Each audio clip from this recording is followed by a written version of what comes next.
दूसरा मैसेज किया था? हाँ.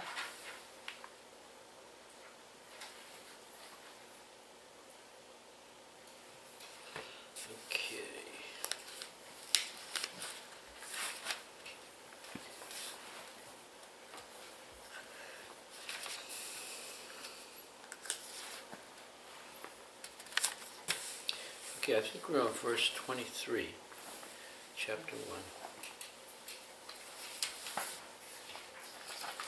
Chapter 1, verse 23.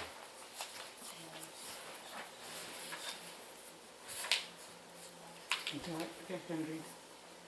Yutsa manan vikshah ye ete samagatah dhritarashtraya durbal de priyachi kirshavah. Wait a minute. Yoshamanam avaksheham ya etetra samagata dhatarashtrasya durbudher yudhe priyachikir sabha. Okay. I was reading in Hindi, but it's so difficult to read because a little more difficult, yeah. In Hindi, the Sanskrit letters.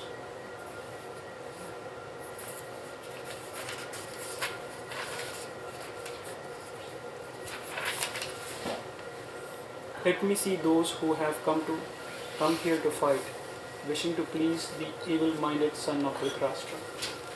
Purport. It was an open secret that Duryodhana wanted to usurp the kingdom the kingdom of Pandavas by evil plans, in collaboration with his father Dhritarashtra. Therefore, all the persons who had joined the side of Duryodhana must have been birds of the same feather. Arjuna wanted to see them on the battlefield before the fight was begun, just to learn who they were. But he had no intention of proposing peace negotiation with them. It was also a fact that he wanted to see them to make an estimate of the strength which he had to face, although he was quite confident of victory because Krishna was sitting by his side. Eva mukto hrishikesho gudakeshen bharat sen yoru Sanayor ubayor madhye sthapitva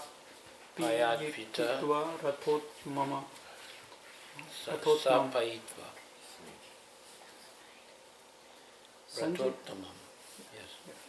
Sanjaya said, O descendant of Bharata, having thus been addressed by Arjuna, Lord Krishna drew up the fine chariot in the midst of armies of both parties. Purport. In this verse, Arjuna is referred to as Gudakesha. Gudaka means sleep, and one who conquers sleep is called Gudakesha. Sleep also means ignorance. So Arjuna conquered both sleep and ignorance because of his friendship with Krishna. As a great devotee of Krishna, he could not forget Krishna even for a moment, because that is the nature of a devotee. Either in waking or in sleep, a devotee of Lord can never be free from thinking of Krishna's name, form, qualities and pastimes. Thus a devotee of Krishna can conquer both sleep and ignorance simply by thinking of Krishna constantly. This is called Krishna consciousness or Samadhi. As Rishikesha, or director of the senses and mind of every living entity, Krishna could understand Arjuna's purpose in placing the chariot in the midst of the armies. Thus, he did so and spoke as follows. Bhishma Drona Pramukhatah Sarvesham Cha Mahi Krishtam Uvach Partha Pasyathan Samvetam Kurun Iti. In the presence of Bhishma, Drona and all the other chieftains of world, the Lord said, Just behold Partha, all the Kurus assembled here. Purport. As the super soul of the living entities, Lord Krishna could understand what was going on in the mind of Arjuna. The use of the word Rishikesha in this connection indicates that he knew everything. and the word Parth means the son of Pritha or Kunti. Is also similarly significant in reference to Arjuna. As a friend, he wanted to inform Arjuna that because Arjuna was son of Pritha, the sister of his own father Vasudeva, he had agreed to be the charioteer of Arjuna. Now what did Krishna mean when he told Arjuna to behold the Kurus? Did Arjuna want to stop there and not fight? Krishna never expected such things from the son of his aunt Pritha. The mind of Arjuna was thus predicted by Lord in friendly joking.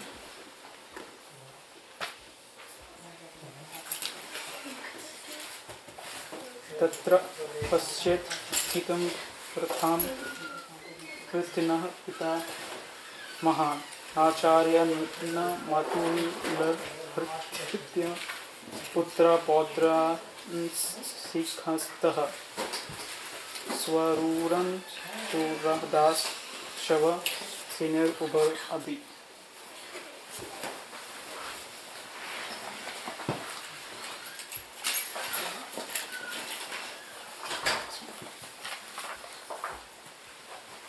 There Arjuna could see within the midst of the army of both parties his fathers, grandfathers, teachers, maternal uncles, brothers, sons, grandsons, friends, and also his father-in-law and well-wishers.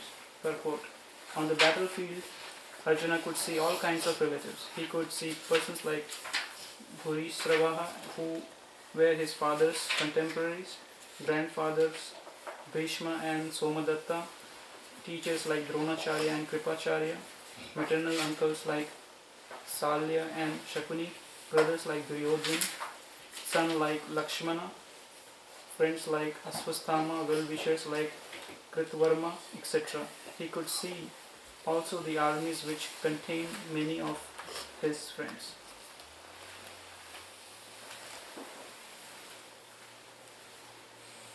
Tan samikshayat so sab kaunteya sarvan bandhuni vasti tan kripya paravisto vidi Vishidan dam bravita. Vishidan idam abravit. When the son of Kunti Arjuna saw all these different grades of friends and relatives, he became overwhelmed with compassion and spoke thus. Darstveman svajanam Krishna yuyustu samupasthitam siddhanti mam gayatrani mukham cha parishushiyati. Arjuna said, My dear Krishna, seeing my friends and relatives present before me in such fighting spirit, I feel the limbs of my body quivering and my mouth drying up. Purport. Any man who has genuine devotion to Lord has all the good qualities which are found in godly person or in the demigods, whereas non-devotee, however advanced he may be in material qualification by education and culture, lacks in godly qualities, such as Arjuna. As such, Arjuna, just after seeing his kinsmen, friends and relatives on the battlefield, was at once overwhelmed by compassion for them who had so decided to fight amongst themselves. As far as soldiers were concerned, he was sympathetic from the beginning, but he felt compassion even for the soldiers on the opposite party, foreseeing their imminent death. And while he was so thinking, the limbs of his body began to quiver, and his mouth became dry.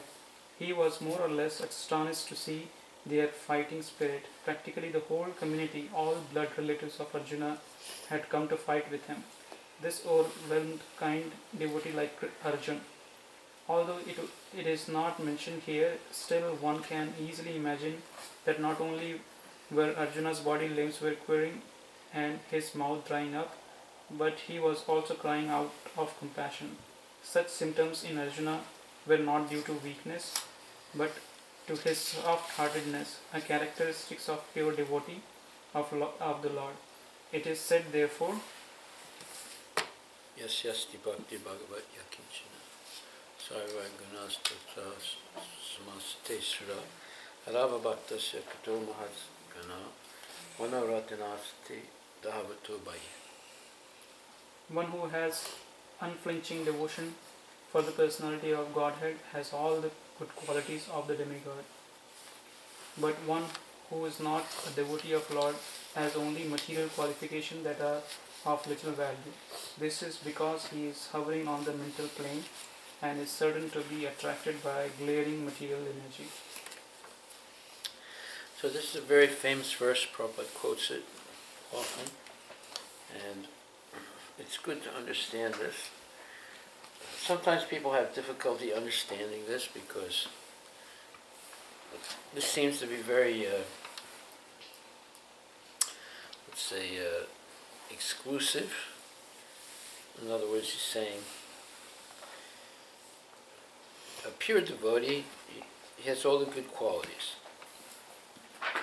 But someone who's not a devotee has only material qualifications that are of little value.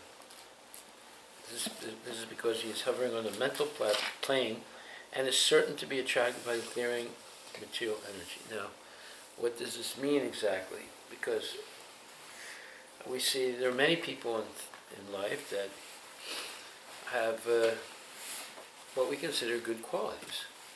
But if they're not a devotee, then those good qualities are not actually good. So this is very hard for people to understand. And then they might see some type of disconnect because someone claims to be a devotee, but they don't have as good qualities as the people who are not devotees.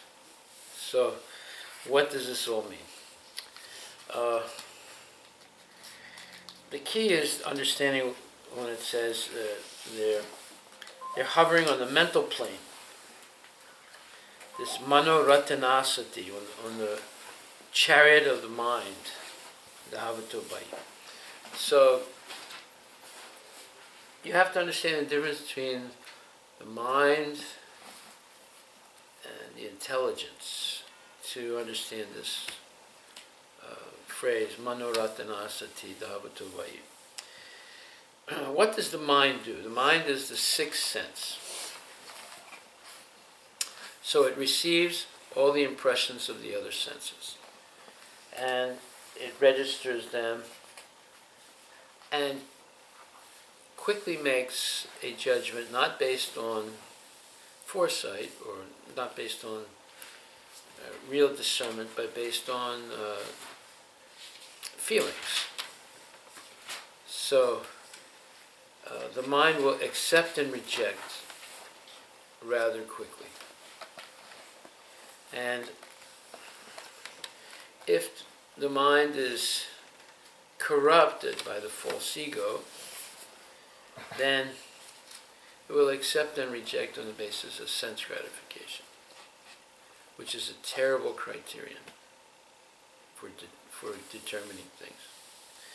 So, therefore, this manoratanasati, this being situated on the chariot of the mind, means it's like a roller coaster.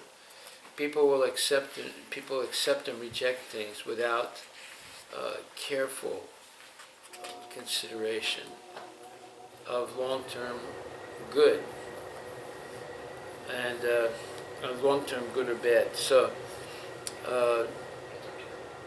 they're not actually, people who are on the mental platform, they're not actually trustworthy because they don't have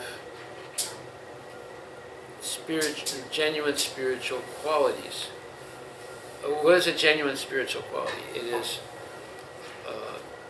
making all decisions based on whether it is favorable for Krishna consciousness or not favorable for Krishna consciousness. Right? But on the mental plane, people make decisions based on, is it favorable for my sense gratification or is it not favorable for my sense gratification? So, therefore, whatever good qualities they have are not actually good. They're simply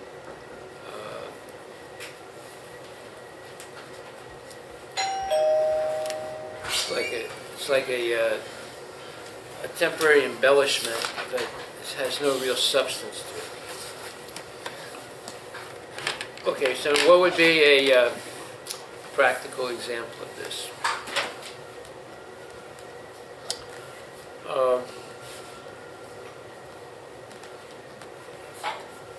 Okay, one practical example would be, we're on this battlefield now, of Kurukshetra. It's before the battle, and what Arjuna sees is that he has friends and relatives on both sides, and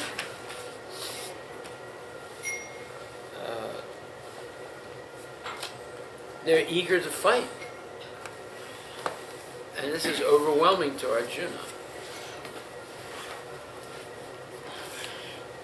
He says, on the battlefield, Arjuna could see all kinds of relatives. And he goes through a list of them. And many of them are his friends. So,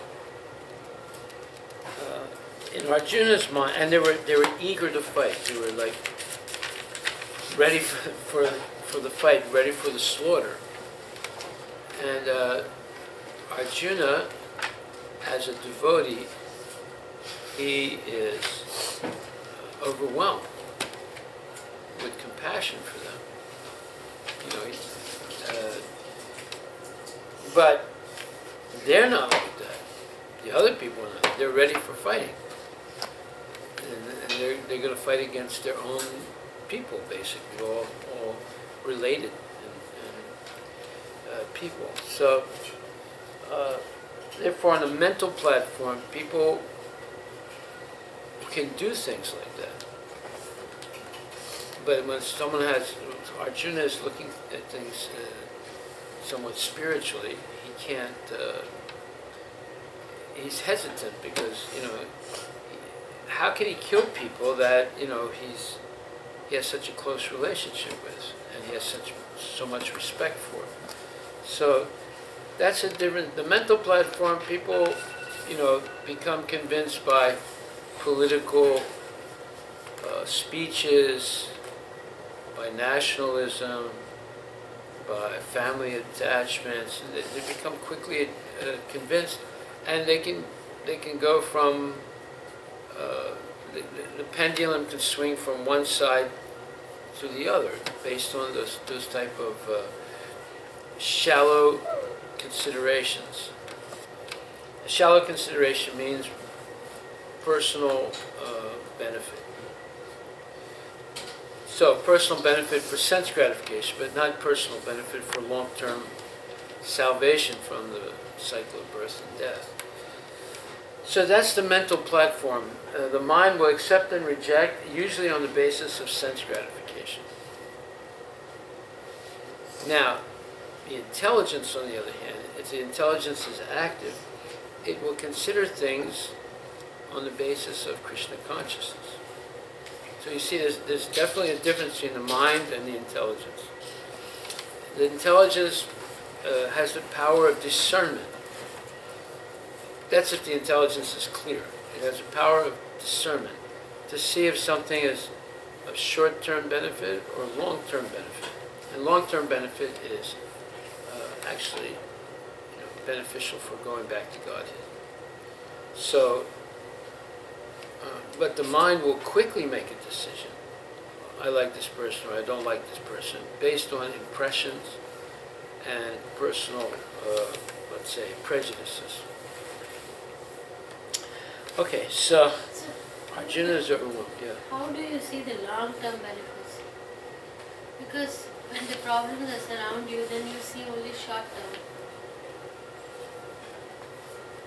Well, this is the difference between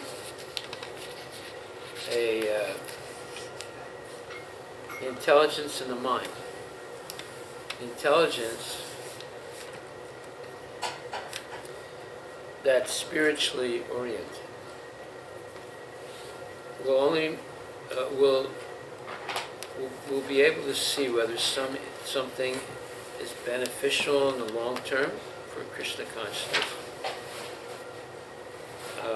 and Well, like for example, when you're going to school. Okay. So, if you have good, let's say, academic habits, then you give importance to doing your homework and doing your assignments on time and studying for tests and all these things. And then, but there are other people that say, oh, well, you know, I don't want to study for this test. There's a party tonight. Let me go to the party. So that's an example of, but it's a material example of something who sees things in the long term. I knew many people in college. They would go to parties instead of studying, and then they wouldn't do so well in their tests.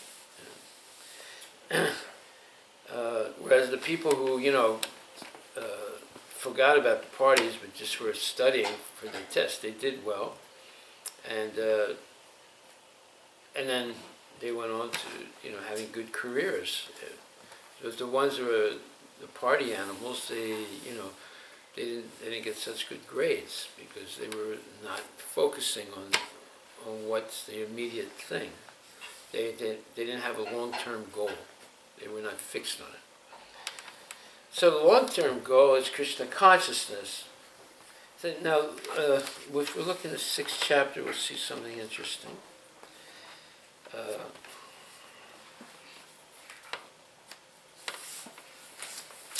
If you look at the 6th chapter, verse 27, which says, "The yogi whose mind is fixed on me verily attains the highest perfection of transcendental happiness. He is beyond the mode of passion. He realizes his qualitative identity with the Supreme, and thus he is freed from all reactions to past deeds." So the ability to fix one's mind on Krishna as the ultimate goal of life makes one ultimately free of material contamination. Material contamination will always keep a person bound up by the senses and the false ego. So it says here, Brahma Bhuta is a state of being free from material contamination and situated in the transcendental service of the Lord. Bhaktim labdhate param. One cannot remain in the quality of Brahman, the Absolute, until one's mind is fixed on the lotus feet of the Lord. Savaya manak Krishna padara vindaya. To be always engaged in transcendental loving service of the Lord, or to remain in Krishna consciousness, is to be factually liberated from the mode of passion and all material contamination. So this ability to fix the mind like that is a sign of strong intelligence. One makes decisions based on long-term good. The long-term good is, going back to Godhead. So the false ego can corrupt the mind and the intelligence, and then one becomes practiced just for immediate pleasures, and cannot, does not have the self-control to keep focused on the long-term goal, long-term good. Okay. Okay, so come back to someone else can read verse 29. 29.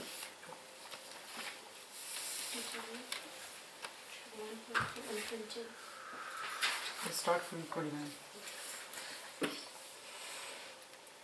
वेपश्च शरीरे में रोमहर्ष जायते गांडीवम संसृते हस्तात् Shramsate.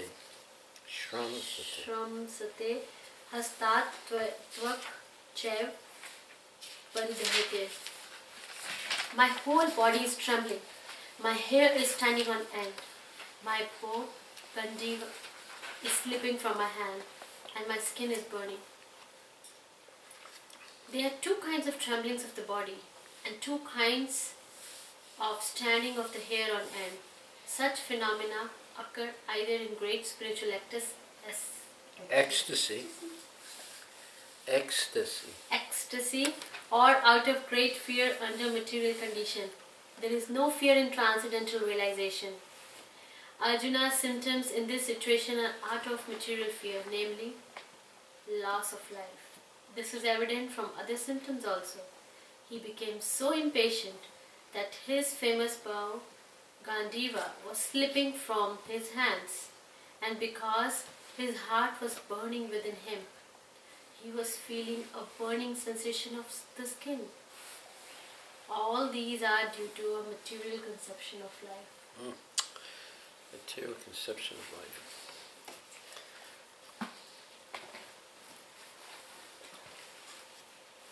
Okay, so what is the material conception of life? Very interesting point. We discussed this at length.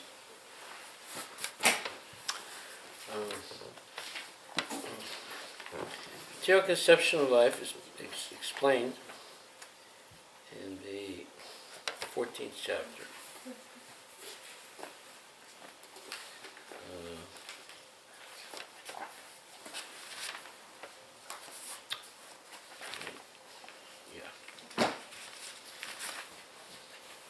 Okay, so the 14th chapter,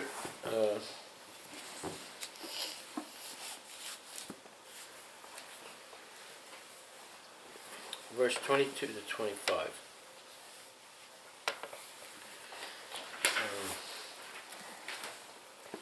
Which chapter? 14th chapter, 22 to 25. Oh no, wait a minute. One second. I'm making a mistake. Let's see here. 16th chapter.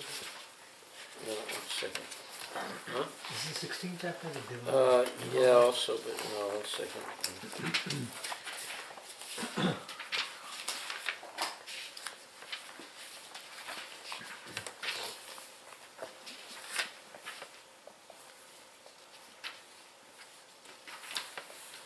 Yeah, okay. It's the 18th chapter, verse 53 and 54. 51 to 53.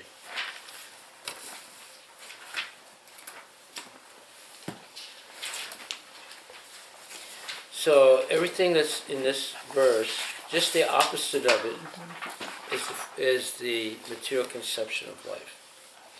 So,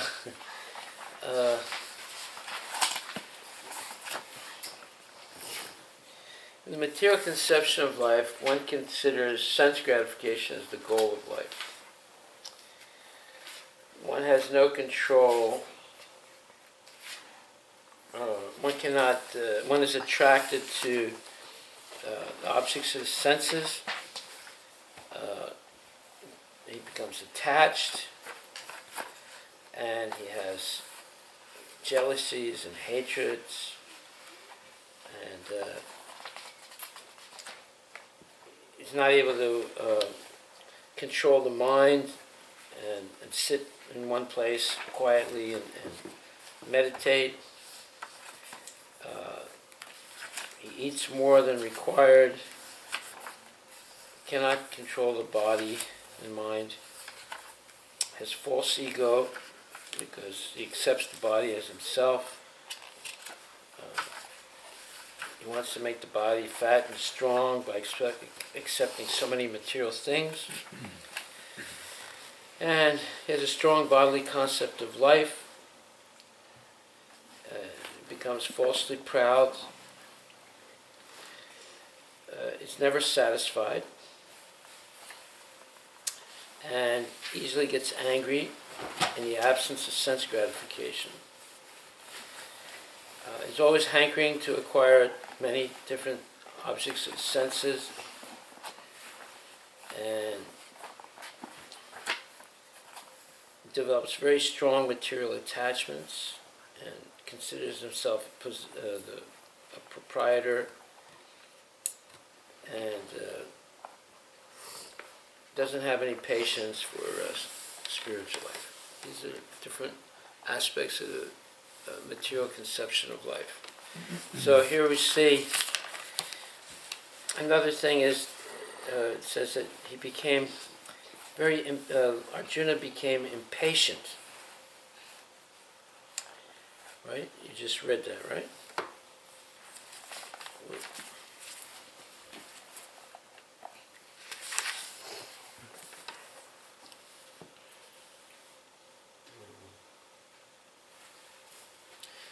Yeah, he became so impatient that his famous bow Gandiva was slipping from his hand. All these are due to a material conception of life. So we basically, in material conception of life, people lose control of themselves.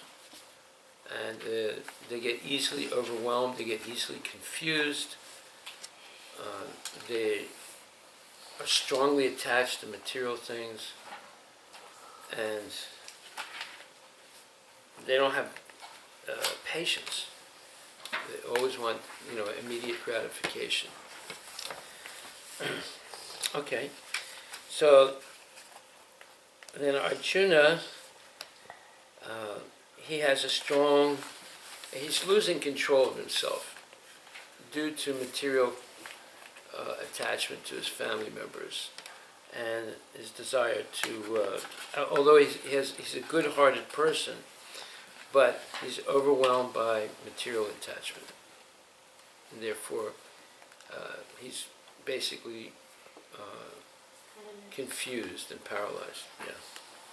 Okay, go ahead, next verse.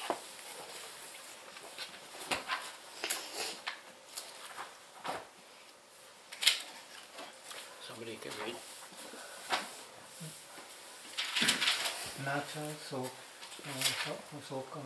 sokamaya ashvatham brahma tiva cha me manaha nimittani cha pashyami Vipritani Keshava. I am not unable to stand here any longer. I am forgetting myself and my mind is reeling. I see only causes of misfortune.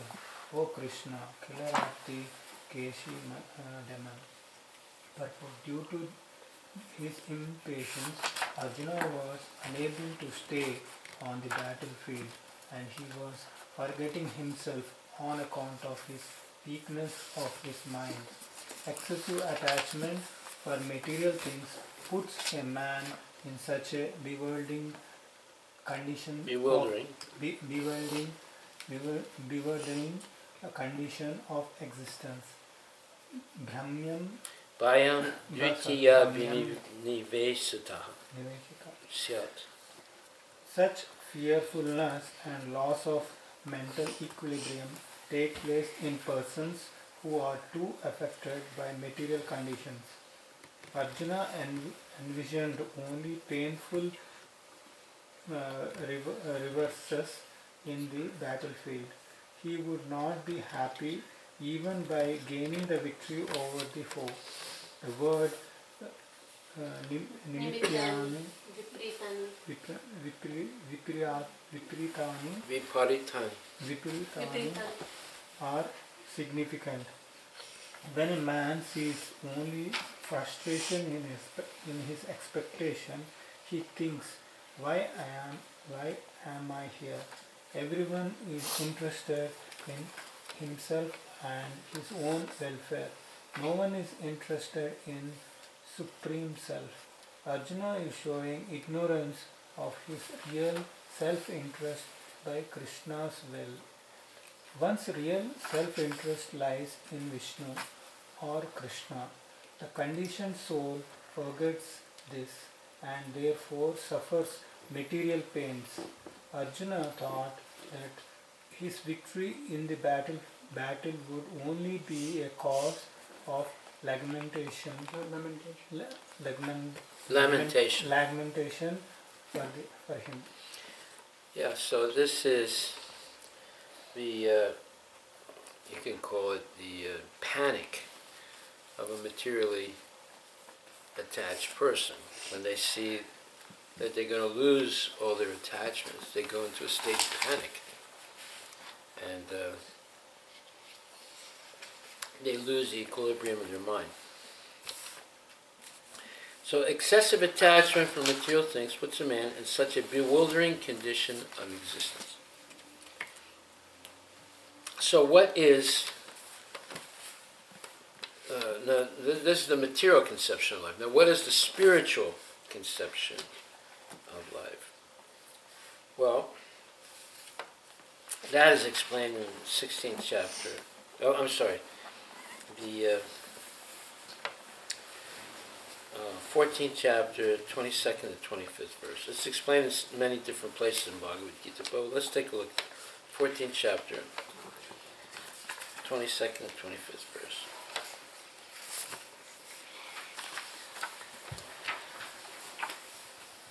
So, see, Naveen Prabhu, you can read.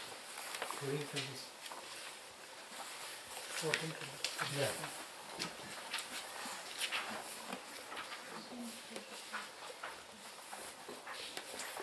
We're going to compare now the material conception with the spiritual conception. Can you do that? Huh? The translation? Yeah. Arjuna submitted 3 different questions and the Lord answers them one after another. In these verses, Krishna first... No, read the verse. Read the verse first. Oh, read the first one. Shri Bhagavan Vacha Prakasham Cha Pravrittam Cha Moham Eva Cha Pandava. No, just read the English part. The Supreme Personality of Godhead said, O son of Pandu, he who does not hate illumination, attachment and delusion when they are present, or long for them when they disappear. 14th edition. Yeah, it's 20. Who is unwavering and undisturbed through all these reactions of the material qualities, remaining neutral and transcendental, knowing that the modes alone are active, who is separated in the self and regards alike happiness and distress, who looks upon a lump of earth, a stone, and a piece of gold with an equal eye, who is equal toward the desirable and the undesirable, who steady, situated equally well in praise and blame, honor and dishonor, who treats alike both friend and enemy, and who has renounced all material activities, such a person is said to have transcended the modes of nature. Okay, so now this is the spiritual conception of life. So it's different. There's no panic here, and there's no, let's say, excessive, strong attachment for material things. So, why is this? It's a very interesting thing what he says, what Krishna says here. He says, O Arjuna, he who does not hate illumination, attachment, and delusion when they are present, or long for them when they disappear. So, hate, illumination, attachment, and delusion, or long for them when they disappear. So, you see, this is a neutral state. One is not affected by desires for material things, nor loss of material things. And one is not discouraged in any situation in life. Why? Because they have, and such a person has absolute faith in Krishna. Now there are very few people in the world that have absolute faith in Krishna. That's why they're affected by upheavals, ups and downs in life. But when a person has complete faith in Krishna, they become abhayam, fearless. Not foolishly fearless, but fearless, because they have absolute faith that Krishna will protect them. And therefore, they have the ability to remain calm even in the most distressful conditions. And then they're unwavering and undisturbed through all the reactions of the material qualities. So there are many reactions from the material qualities of life. And they remain neutral and transcendental, knowing that the modes alone are active. So when you say the modes alone are active, that is,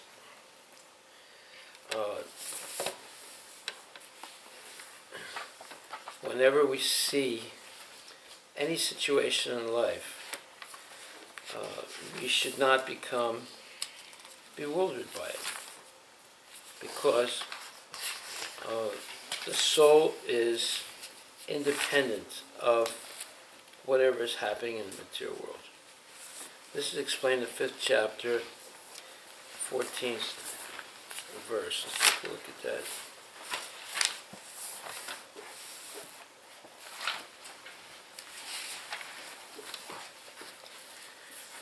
It says, the embodied soul, master of the city of his body, does not create activities, nor does he induce people to act, nor does he create the fruits of action. All this is enacted by the modes of material nature. The living entity, as will be explained in the 7th chapter, is one of the energies or natures of the Supreme Lord, but is distinct from matter, which is another nature, called inferior of the Lord. Somehow the superior nature, the living entity, has been in contact with material nature since time immemorial. The temporary body, or material dwelling place, which he obtains, is the cause of varieties of activities and their resultant reactions. Living in such a conditional atmosphere, one suffers the results of the activities of the body by identifying himself in ignorance with the body. It is ignorance, acquired from time immemorial, that is the cause of bodily suffering and distress.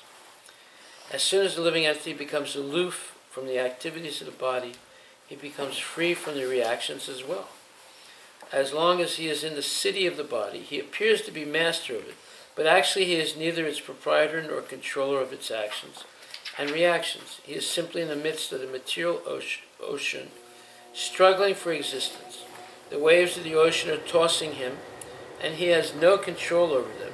His best solution is to get out of the water by transcendental Krishna consciousness. That alone will save him from all turmoil.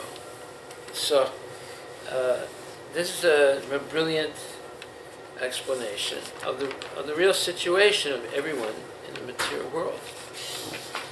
We're being tossed around by the waves of the ocean of material life. Our body is being forced to do many, many things. And our ignorance is to think that we are in control of it all. But in reality, we're not. Again, if you look at the 5th chapter, verses 8 to 9. A person in the divine consciousness, although engaged in seeing, hearing, touching, smelling, eating, moving about, sleeping, and breathing, always knows within himself that he actually does nothing at all. Because while speaking, evacuating, receiving, or opening or closing his eyes, he always knows that only the material senses are engaged with their objects and that he is aloof from them. So, this is very difficult to understand because we think that we are the doer ourselves. But actually, everything we do in life, we're forced to do it by the influence of the modes of material nature on the body. The body is a material thing, and the modes of material nature influence the body in specific ways. And we're just a passenger in the body, and we're being forced to do all these things. You eat, you're forced to go to the toilet. You work, you're forced forced to get tired, and you have to take rest. Then you have to wake up also and work again. And then there's so many things that we're being forced to do by the influence of the modes on the body. And the person who's Krishna conscious, as it says in the purport, a person in Krishna consciousness is pure in his existence and consequently has nothing to do with any work which depends upon the 5 immediate and remote causes. The doer, the work, the situation, the endeavor, and fortune. This is because he is engaged in the loving transcendental service of Krishna. Although he appears to be acting with his body and senses, he is always conscious of his actual position, which is spiritual engagement. In material consciousness, the senses are engaged in sense gratification. But in Krishna consciousness, the senses are engaged in the satisfaction of Krishna's senses. Therefore, the Krishna conscious person is always free, even though he appears to be engaged in affairs of the senses. Activities such as seeing and hearing are actions of the senses meant for receiving knowledge, whereas moving, speaking, evacuating, etc. are actions of the senses meant for work. A Krishna conscious person is never affected by the actions of the senses. He cannot perform any act except in the service of the Lord because he knows that he is the eternal servitor of the Lord. Okay. So then the next verse gives the idea of the neutrality of a devotee. It says, one who performs his duty without attachment, surrendering the results unto the Supreme Lord, is unaffected by sinful action, as the lotus leaf is untouched by water. So lotuses sometimes grow in unclean water, but they always remain beautiful. Why? Because they have a special protective film, a waxy type of film on their leaves and flowers, so the dirt never sticks. And the same way the devotee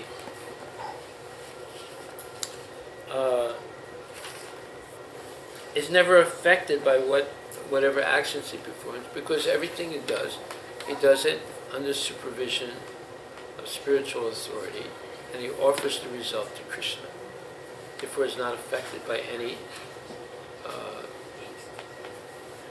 He's not affected by the profit calculation. A person who performs actions with profit calculation in mind becomes entangled by reactions. This is explained in Bhagavad Gita.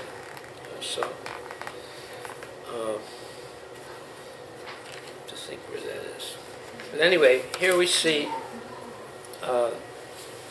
the transcendental position of a devotee in material life. Yeah, so that's 5th chapter, verse 12 says, Yukta karma phalam tyakva santim apnoti naistikim ayukta karma karina phale sakto nipadyate. The steadily devoted soul attains unadulterated peace because he offers the result of all activities to me, whereas a person who is not in union with the divine, who is greedy for the fruits of his labor, becomes entangled. So let's, okay, I mean, you read that purport. 5:12.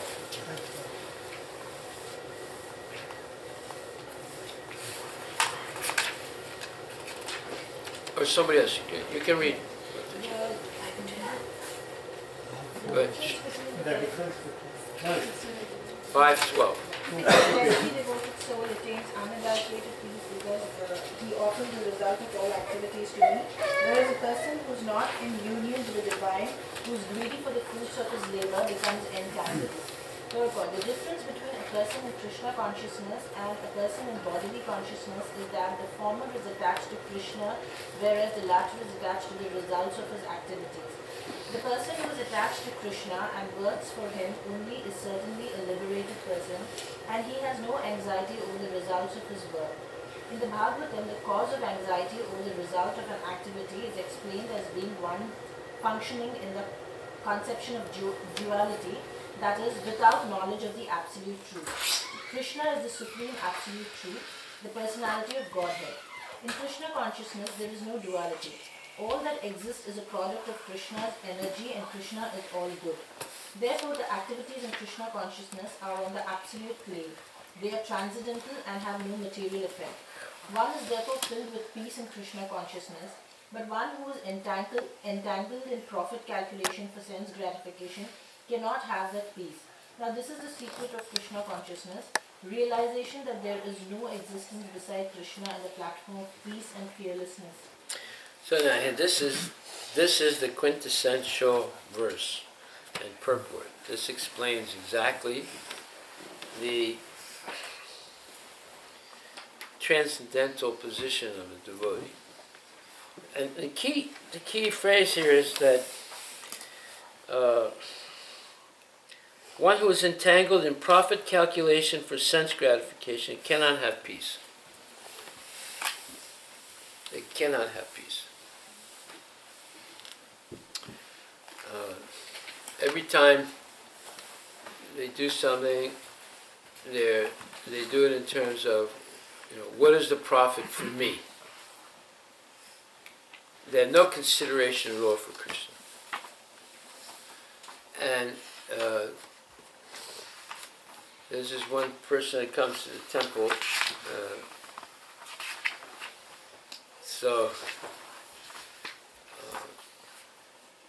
He comes, does a little bit of service, and then packs a huge amount of prasadam and takes it home. Right. Enough for like 4 or 5 days.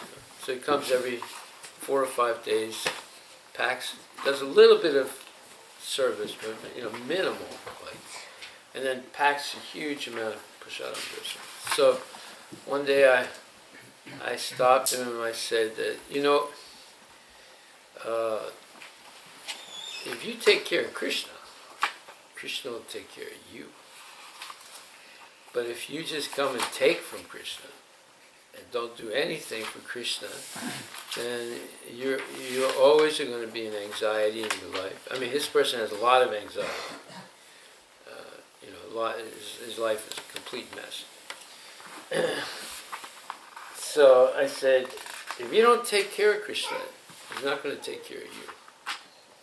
So I said, you just can't come here, pretend as if you do a little bit of service and take a huge amount of prasadam every time and not give any donation, not do anything for the temple. I said, you think about it.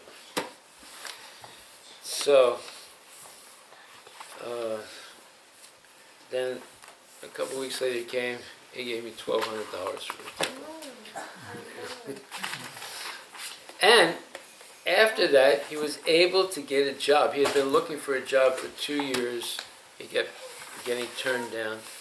About a week or two after that, he got a good job, the job that he wanted to get. So,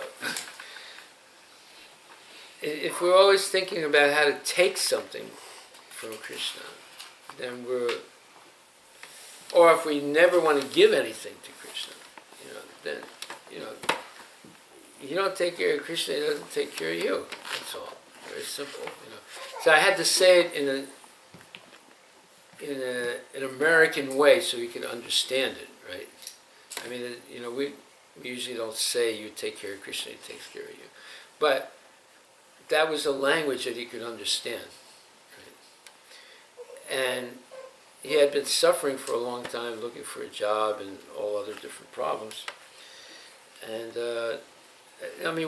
we're not against people taking prasadam, but he was exaggerating, taking a huge amount.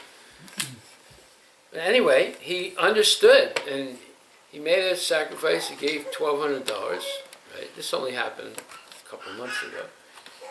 And then after that, he landed the job that he wanted, that he had not been able to get a job for 2 years. Right?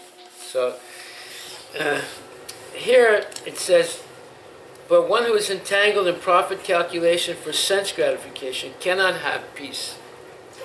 That is the secret of Krishna consciousness. Realization that there's no existence besides Krishna is the platform of peace and fearlessness. Now, people are functioning in the with duality. That's a sign that they're in Maya. When we're always faced with dual decisions, you know, should I do this, should I do that, and it causes confusion. That means Maya has taken a strong grip on that person. You know, it's just like, I don't know if you ever saw this picture. It was on the internet. It was one zookeeper, I think it was in India, and I think he was feeding the lions or something. One of them came behind him, jumped on his back, and grabbed him with nails, you know, on his neck and his back with his 4 feet, right? With his 4 paws, and the nails were in his skin, right? And there's the picture of that tiger. It's a tiger, you know, holding on to him like that from his back, you know, like he's in a state of shock. Right? So this is duality. It's the same as that tiger on you know, with his claws in your neck and in your ribs, you know, holding on to your back. You know, duality is something that it's a sign of Maya that people cannot make their mind up. So here it says, a person who is attached to Krishna and works for him only is certainly a liberated person, and he has no anxiety over the results of his work. In the Bhagavatam, the cause of anxiety over the results of an activity is explained as being one's functioning in the conception of duality. That is, quiet. That's not a drum. That is, without knowledge of the absolute truth. Krishna is the supreme absolute truth, the personality of Godhead. In Krishna consciousness, there's no duality.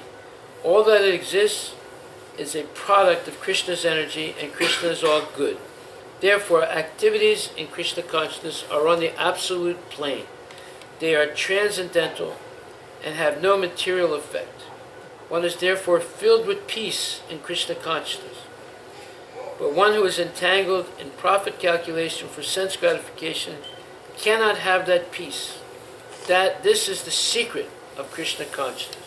Realization that there's no existence besides Krishna is the platform of peace and fearlessness.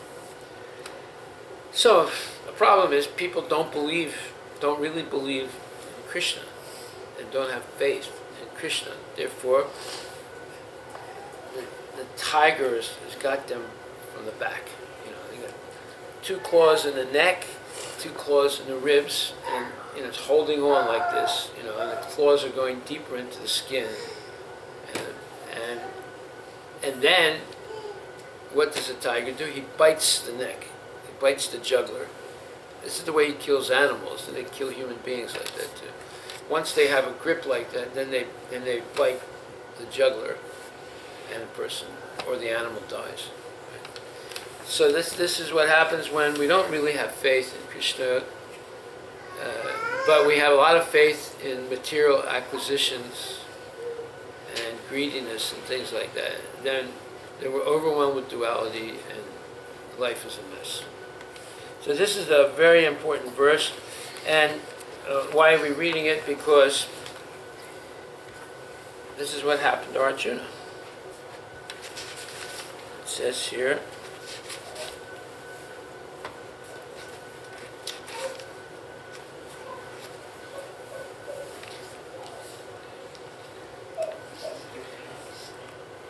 it says, my whole body is trembling, my hair is standing on end. My bow Gandiva is slipping from my hand, and my skin is burning. This is the state of paralysis due to bewilderment. Analysis. And then he says, I am now unable to stand here any longer. I am forgetting myself, and my mind is reeling. I see only causes of misfortune, O Krishna, killer of the Kasi demon. And due to his impatience, Arjuna was unable to stay on the battlefield, and he was forgetting himself on account of this weakness of his mind. Excessive attachment for material things puts a man in such a bewildering condition of existence. And then, this is the famous words, Bhayam Dvitiya Viseta Syat. Bhagavatam 11:237. Such fearfulness and loss of mental equilibrium take place in persons who are too affected by material conditions. Arjuna envisioned only painful reverses in the battlefield. He would not be happy even by gaining victory over the foe. The words nimittani, viparitani are significant. So this nimittani, viparitani is a very significant phrase, because in general, in material life, people always begin an activity with great expectation of success, and oftentimes it ends up being a disaster. So whatever high expectation they had at the beginning, in the end, the whole thing is a disaster. Right? Not always, but often. But everyone's life ends in disaster because there's old age, disease, and death. So all the great successes that one has early on in life ends up always as a disaster, because old age, disease, and death come, and everything you have is taken away from you. So this fearfulness and loss of mental equilibrium take place in persons who are too affected by material conditions.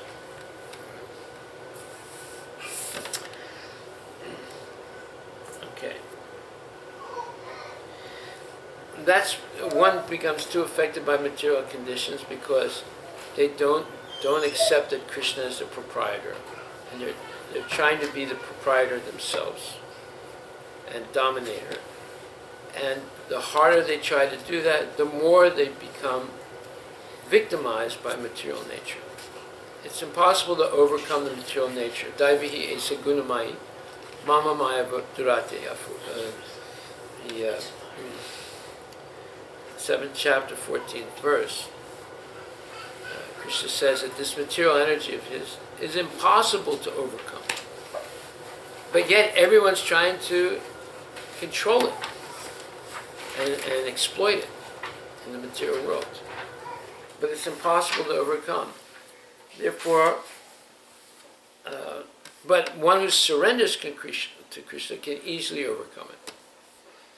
So, but people don't surrender to Krishna. They want to overcome the material nature, and they get ruined by it. Prabhu, when people say that you surrender to Krishna, what does it actually, when you mean surrender, what do you actually do? You follow the rules and regulations of Krishna consciousness.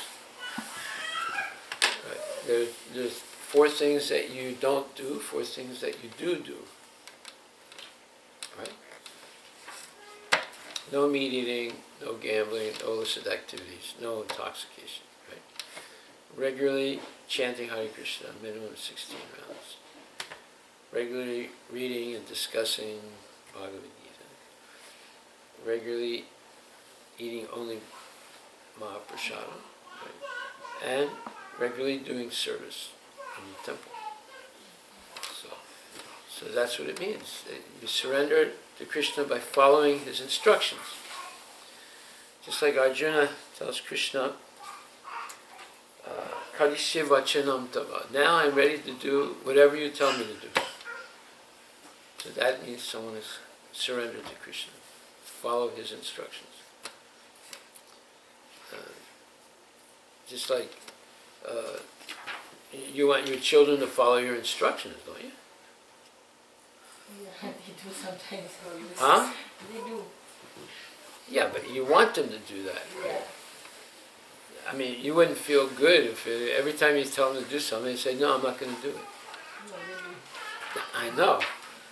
But if they say, I'm not going to do it, you wouldn't feel very good about it. So in the same way, Krishna wants us to follow his instructions. Right? He's the original father of all living entities. So you ask me, what does it mean to surrender to Krishna? That's what it means, to follow his instructions. Just like you want your kids to follow your instructions. So most people don't follow the instructions of Krishna. And because of that, they're always in anxiety. And they're always struggling with nature, trying to control it. It's very interesting what's happening in California right now. Recently, California, Governor Jerry Brown, one of the dumbest people on the earth, declared the whole state of California as a sanctuary state. In other words, all the illegal aliens can go there. If they commit a crime, the local police will not cooperate with the Homeland Security to have them deported. They will not cooperate. Huh? What a stupid thing to say. I just said that Jerry Brown is the governor of California, one of the dumbest people on the earth. Right? Even Seattle is called a sanctuary. Yeah, Seattle's also a sanctuary city. Yeah. If the illegal alien is caught, even if they murder someone, they will not turn that person over to the Homeland Security for deportation or whatever. Right. So, what's happening in California now? There are major fires in the country, there. People are, thousands of homes are being destroyed. There's at least 200,000 people are displaced now. Right? So because of those people, illegal people? No, it's because of this kind of stupid management of the state. Right? I mean, they do a lot of stupid things there, and the place is being completely mismanaged. It's a great place, but it's being completely mismanaged, and there's chaos. Those fires, another reason why there's so many fires in California, besides the fact that, there are high winds and it's hot weather, California is a state where there are fanatical environmentalists that are running the state. And they believe that forest fires are natural. Therefore, they don't do anything to maintain the forests. You're not allowed to do anything. So, what happens is, if someone just throws a match into the forest, already the weather is, is dry there. Southern California is a desert.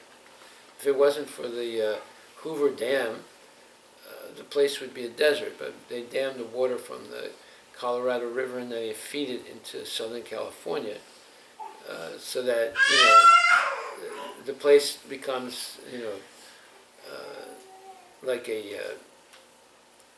an opulent place. But that water comes from a long distance away. It's artificially brought into the state of California. Anyway, by not maintaining the forests, the government owns most of in the western states of the United States, the federal government owns almost 80% of the land, right? And they have vast areas like forests and prairies that belongs to the government. The government doesn't maintain it. If they gave it over to private ownership, the people would maintain things, right? They would get rid of the fallen trees and things like that. But the environmentalists think that this is just natural. This is nature. Just leave it the way it is. And fires are good because it burns things, and then the forest renews itself. Right. So what happens when you have a theory like that? You have these major fires in California. You know, they just burn. And people who have built their houses near, forests, their houses get burned down. Right? So right now, there's 250 square miles are completely on fire in Southern California, right? And it's spreading. Right? And it happens every third or fourth year. So it's because of mismanagement of the state. Anyway, we see that when people live impiously, then all these problems happen. That's why following the principles of Sanatana Dharma or Krishna consciousness is extremely important for the protection of oneself and protection of the people in general. But just engaging in sinful activities, then all these reactions come. There's such a thing called pacification of nature. And this is explained in Ishopanishad. Prabhupada talks about it. And he says, let me see if I find it.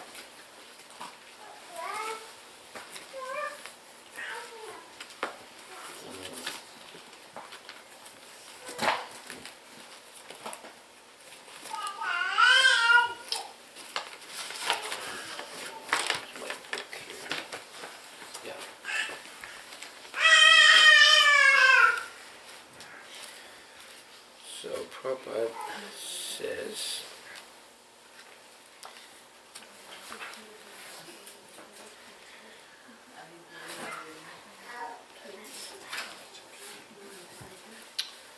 okay, in mantra 14 of the Ishopanishad,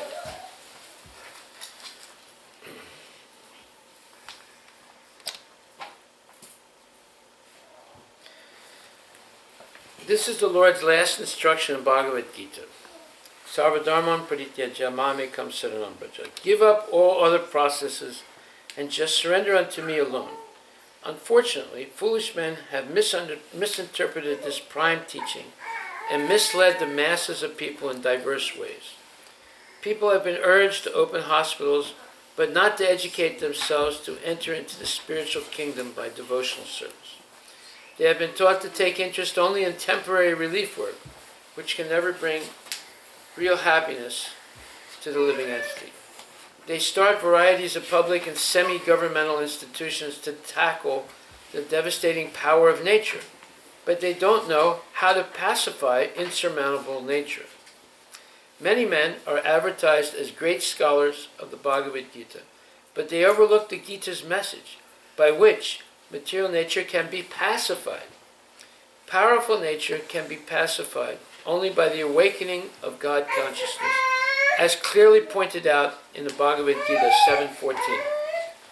In this mantra, Ishopanishad teaches that one must perfectly know Sambhuti, the personality of Godhead, and Vinasa, the temporary material manifestation, side by side. By knowing the material manifestation alone, one cannot be saved, for in the course of nature there is devastation at every moment. Ahanyahani bhutani gachanti yamalayam. Nor can one be saved from these devastations by opening of hospitals. One can be saved only by complete knowledge of the eternal life of bliss and awareness. The whole Vedic scheme is meant to educate men in the art of attaining eternal life. People are often misguided by temporary attractive things based on sense gratification. But service rendered to the sense objects is both misleading and degrading. So, the powerful nature can be pacified only by the awakening of God consciousness, as clearly pointed out in the Bhagavad Gita 7.14.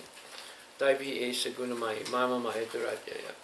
So we see California is a perfect example.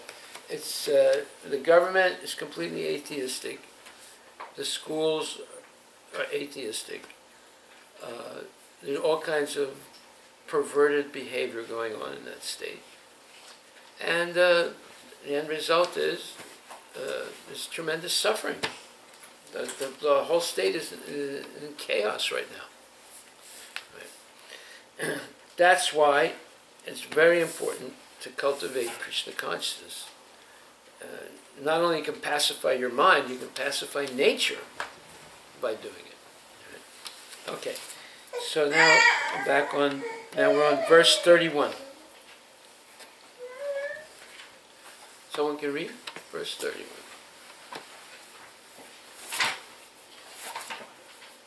Nacha shriyo nupasyami natva svajanam avai na kamshe vijayam Krishna nacha rajyam sukhani cha. Translation. I do not see how any good can come from killing my own kinsmen in this battle, nor can I, my dear Krishna, desire any subsequent victory, kingdom or happiness. Purport. Without knowing that one's self-interest isn't Vishnu or Krishna, conditioned souls are attracted by bodily relationships, hoping to be happy in such situations. In such a blind conception of life, they forget even the causes of material happiness. Arjuna appears to have even forgotten the moral codes for a Kshatriya. It is said that two kinds of men, namely the Kshatriya who dies directly in front of the battlefield under Krishna's personal orders, and the person in the renounced order of life who is absolutely devoted to spiritual culture, are eligible to enter into the sun globe, which is so powerful and dazzling.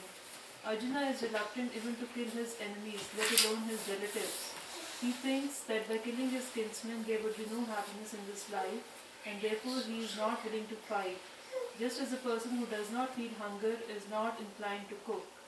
He has now decided to go into the forest and live a secluded life in frustration.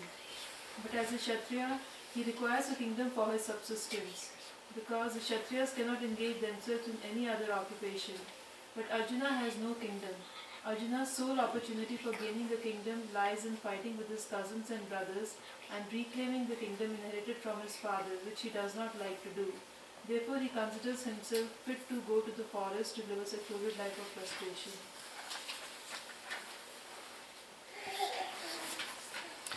Yeah, so there are 5 factors to any action.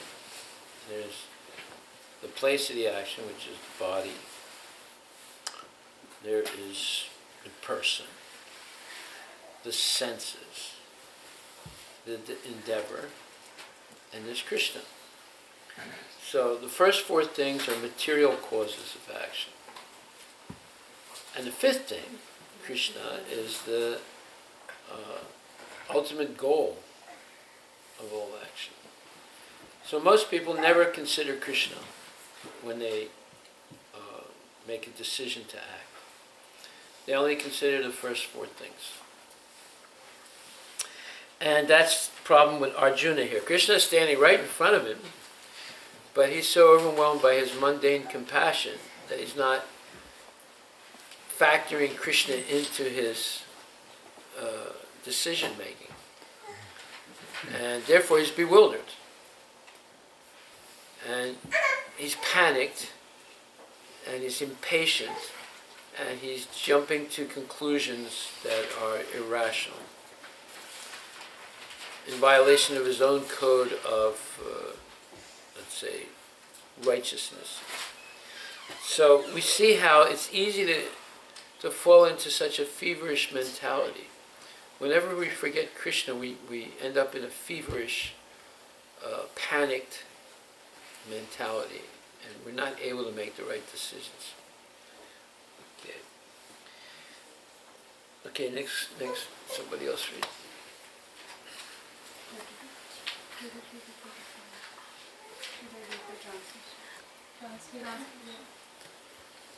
O Govinda, of what avail to us are our kingdom, happiness or even life itself, when all those for whom we may desire them are now arrayed on this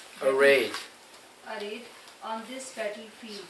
O Madhusudana, when teachers, fathers, sons, grandfathers, maternal uncles, father-in-law, grandsons, brothers-in-law, and other relatives are ready to give up their lives and properties and are standing before me, why should I wish to kill them? even though they might otherwise kill me. O maintainer of all living entities, I am not prepared to fight with them, even in exchange for the three worlds, let alone this earth. What pleasure will we derive from killing the sons of Dhritarashtra? Purport. Arjuna has addressed Lord Krishna as Govinda because Krishna is the object of all pleasures for cows and the senses. By using this significant word, Arjuna indicates that Krishna should understand what will satisfy Arjuna's senses. But Govinda is not meant for satisfying our senses. If we try to satisfy the senses of Govinda, however, then automatically our own senses are satisfied. Materially, everyone wants to satisfy his senses, and he wants God to be the order supplier for such satisfaction. The Lord will satisfy the senses of the living entities as much as they deserve, but not to the extent that they may covet.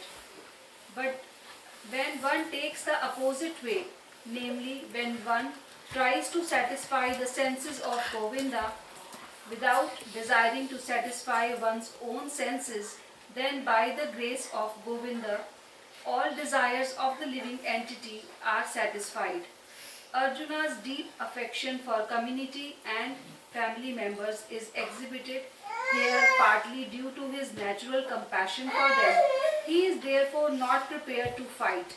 Everyone wants to show his opulence to friends and relatives, but Arjuna fears that all his relatives and friends will be killed on the battlefield and he will be unable to share his opulence after victory. This is a typical calculation of material life. The transcendental life, however, is difficult. Different.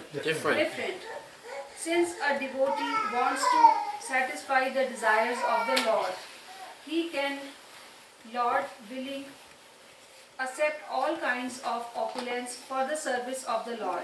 And if the Lord is not willing, he should not accept a farthing. Arjuna did not want to kill his relatives, and if there were any kind need to kill them, he desired that Krishna kill them personally. Let's take 228th Avenue Southeast Sammamish in 800 feet. At this point, he did not know that Krishna had already killed them before their coming into the battlefield, and that he was only to become an instrument for Krishna. This fact is disclosed in following chapters. As a natural devotee of the Lord, Arjuna did not like to retaliate against his miscreant cousins and brothers, but it was the Lord's plan that they should all be killed. The devotee of the Lord does not retaliate against the wrongdoer, but the Lord does not tolerate any mischief done to the devotee by the miscreants. The Lord can excuse a person on his own account, but he excuses no one who has done harm to his devotees. Therefore, the Lord was determined to kill the miscreants, although Arjuna wanted to excuse them. Okay, so there's a lot of important information here.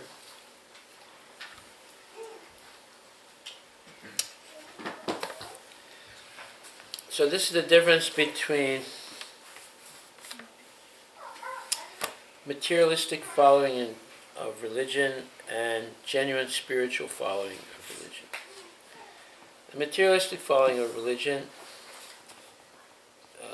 people want God to supply them what they want. So they always pray to God, give me this, give me that, I want this, I need that, be kind to me, let me do this, let me have this. But genuine spirituality, one is dedicated to pleasing the Lord. So it says here, Govinda is not meant for satisfying our senses. However, if we try to satisfy the senses of Govinda, then automatically our own senses are satisfied. Materially, everyone wants to satisfy his senses, and he wants God to be the order supplier for such satisfaction. The Lord will satisfy the senses of the living entities as much as they deserve, but not to the extent that they may covet, or covet means desire. But when one takes the opposite way, namely, when one tries to satisfy the senses of Govinda without desiring to satisfy one's own senses, then by the grace of Govinda, all desires of the living entity are satisfied. So here is secret knowledge given to us. But can we understand it? That's the question. The materialistic following of religion is we go to God and we want Him to be the order supplier for our desires. Spiritual following is we go to God with no personal demand, simply to glorify the Lord. Most spiritual teachers today, whether it's Christianity, Islam, Hinduism, Buddhism, they teach people to go to God and ask something from God, not actually glorify God. And then they promise that if you give them a certain amount of money, they will do a ceremony so you can get what you want. That is not religion. That's business. But that's the sad state of affairs in many churches, mosques, and temples today. Okay. So, this pure following of Krishna consciousness, as explained here, is a major theme throughout the Bhagavad Gita. And let me see, there's a very nice purport.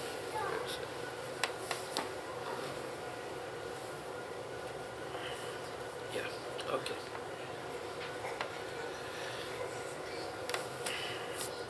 Yeah. If we look at the 3rd chapter,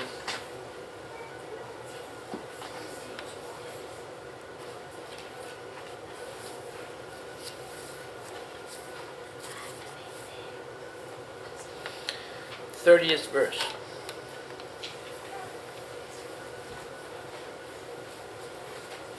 Someone can read? 3rd chapter, 30th verse. Therefore, O Arjuna, surrendering all your works unto me with full knowledge of me, without desiring for profit, with no claims to proprietorship, and free from lethargy 5. This verse clearly indicates the purpose of the Bhagavad Gita. The Lord instructs that one has to become fully Krishna conscious to discharge duties as if in military discipline. Such an injunction may make things a little difficult, nevertheless duties must be carried out with dependence on Krishna, because that is the constitutional position of the living entity. The living entity cannot be happy independent of the cooperation of the Supreme Lord, because the eternal constitutional position of the living entity is to become subordinate to the desires of the Lord. Arjuna was therefore ordered that Sri Krishna to fight as if the Lord were his military commander, and has to sacrifice everything for the goodwill of the Supreme Lord, and at the same time discharge prescribed duties without claiming proprietorship. Arjuna did not have to consider the order of the Lord, he had only to execute his order. The Supreme Lord is the soul of all souls, therefore one depends solely and wholly on the Supreme Soul without personal consideration, or in other words, when he is fully Krishna conscious, is called Adhyatma Chetas. Vedasi means that one has to... What? Speak louder, I can't hear you. Vedasi means that one has to act on the order of the master, but should not expect to do results. The cashier may count millions of dollars for his employer, but he does not claim a cent for himself. Similarly, one has to realize that nothing in the world belongs to any individual person, but that everything belongs to a supreme law. That is the real purpose of Mai or unto me. And when one acts in such Krishna consciousness, certainly he does not claim proprietorship over anything. This consciousness is called nirmama, or nothing is mine.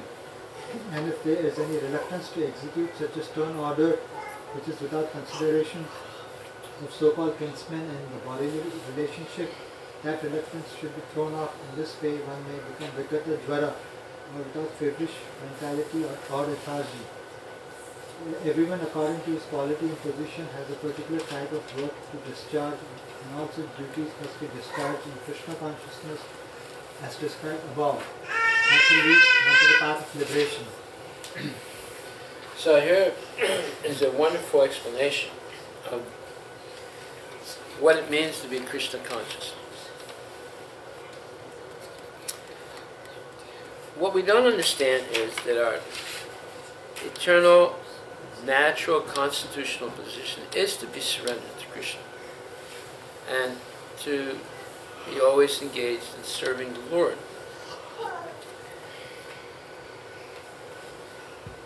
And here it says, the living entity cannot be happy independent of the cooperation of the Supreme Lord, because the eternal constitutional position of the living entity is to become subordinate to the desires of the Lord.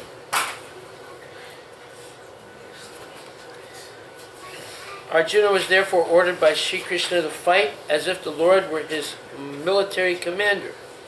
One has to sacrifice everything for the goodwill of the Supreme Lord, and at the same time discharge prescribed duties without claiming proprietorship. So this is completely antithetical, or completely against the values taught in schools today. The values taught in schools are that you should work hard and then enjoy the result of your work. So therefore, people will work hard. Actually, people in America work very hard. They work harder than in other countries.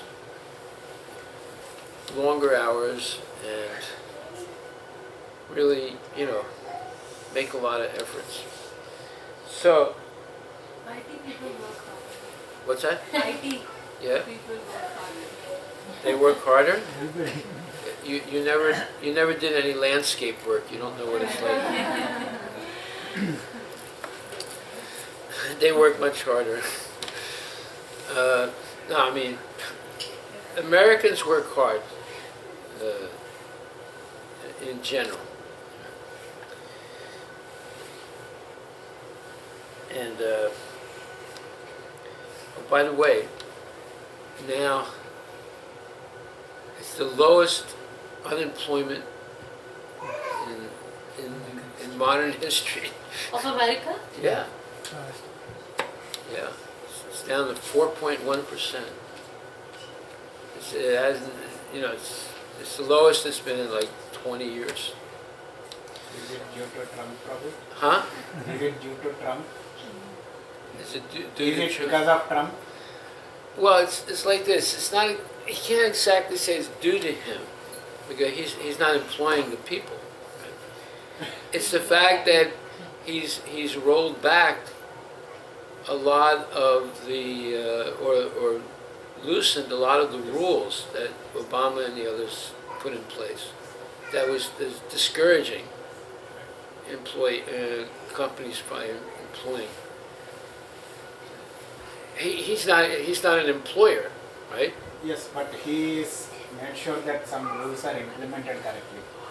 Well, or he rolls them back. He what rules they put in place, he eliminated them. So now people feel more encouraged, to invest. But that doesn't mean the country is going in the right direction. The right direction would be Krishna consciousness, but this happens periodically. There's economic upturn and economic downturn. It's just. I mean, anything could happen. There could be war. North Korea. Everything would change. Or there can be war in the Middle East. It could very easily be war in the Middle East right now. So, or it could be several wars going on at once. That could also happen. So that would change everything. Okay, so this purport is very important, 330, to understand what we're talking about today. And that answers your question, what does it mean to be Krishna conscious? Surrender. To surrender to Krishna. Yeah. Okay, so now we're on verse number 36. Somebody can read. Well, you read, bro. First chapter, 36.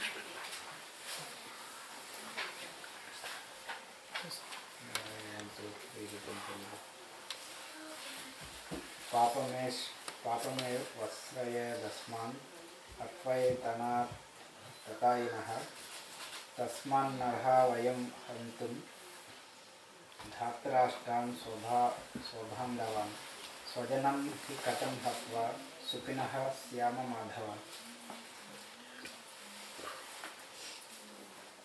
Sin will overcome us if we slay such aggressors. Therefore, it is not proper for us to kill the sons of Dhritarashtra and our friends. What should we gain? What should we gain, O Krishna, husband of the goddess of fortune, and how could we be happy by killing our own kinsmen? Purport. According to Vedic injunctions, there are 6 kinds of aggressors. 1. A poison giver. 2nd. One who sets fire to the house. 3rd. One who attacks with deadly weapons. 4th. One who plunders riches. 5. One who occupies another's land. And 6th. One who kidnaps a wife. Such aggressors are at once to be killed, and no sin is incurred by killing such aggressors. Such killing of aggressors is quite befitting any ordinary man. But Arjuna was not an ordinary person. He was a saintly by character, and therefore he wanted to deal with them in saintliness. This kind of saintliness, however, is not for Kshatriya. Although a responsible man in the administration of a state is required to be saintly, he should not be cowardly. For example, Lord Rama was so saintly that people even now are anxious to live in the kingdom of Lord Rama or Ramaraja. But Lord Rama never showed any cowardice. Ravana was an aggressor against Rama because Ravana kidnapped Rama's wife Sita. But Lord Rama gave him sufficient lessons unparalleled in the history of the world. In Arjuna's case, however, one should consider the special type of aggressors, namely his own grandfather, own teacher, friends, sons, grandsons, etc. Because of them, Arjuna thought that he should not take the severe steps necessary against ordinary aggressors. Besides that, saintly persons are advised to forgive. Such injunctions for saintly persons are more important than any political emergency. Arjuna considered that rather than kill his own kinsmen for political reasons, it would be better to forgive them on the grounds of religion and saintly behavior. He did not, therefore, consider such killing profitable simply for the matter of temporary bodily happiness.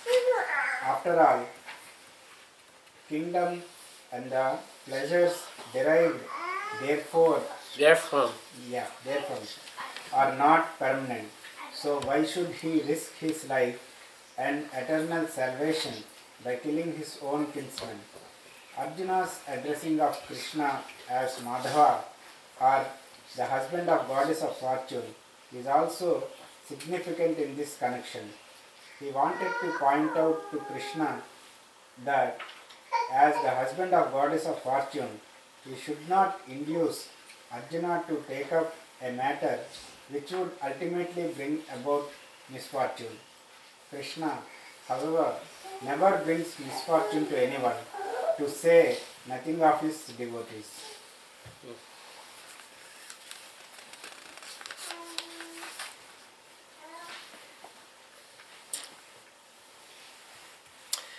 Yeah, so the biggest obstacle to spiritual life is strong family attachment. And you see the word swajanam is repeated in many of these verses in this section. Swajanam means my people, my kinsmen.